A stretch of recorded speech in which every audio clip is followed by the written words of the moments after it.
বড় বোনকে কেউ এইভাবে মারে? বড় বোনকে মারলে কি হয়?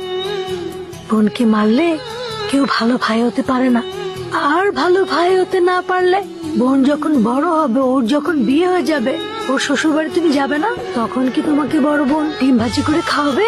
বুবু শোন না। কি হলো রে? গ্লাসটা কে ভাঙলো? না না মা, কিছু হয়নি, আমার হাতের লেগে গ্লাসটা পড়ে গিয়েছে। বুবু সরি, প্রমিস আর কখনো করবো না। হইছে, এবার তুই এখন খা। তাহলে তো শ্বশুর বাড়ি গেলে ডিম ভাজা করে খেতে দিবি তো? ভাবি, ভাবি দেখো কে আসছে।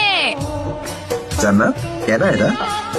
আমার ভাই। তোমার বোন সারাদিন কতবার তোমার নাম নেয়, তুমি জানো না? মান্নাত এটা করতো, মান্নাত ওইটা করতো, মান্নাত এমন, মান্নাত তেমন, কত কথা যে কয়। তুমি আসছো ভাই, আমি অনেক খুশি হয়েছি। জবে থেকে বিয়ে হয়েছে, তোমার বোনকে কেউ দেখতে আসা তো দূরের কথা, ফোন দিয়ে একটা খবরও নেয় না। তুমি আসছো ভাই, আমি অনেক খুশি হয়েছি। এই জান্নাত, তোমার ভাই আসছে, বাজারেও একটা নিয়ে আসো। আজকে তুমি নিজের হাতে তোমার ভাইয়ের যত পছন্দের খাবার আছে সব রান্না করে খাওয়াইবা, তাড়াতাড়ি নিয়ে আসো। না,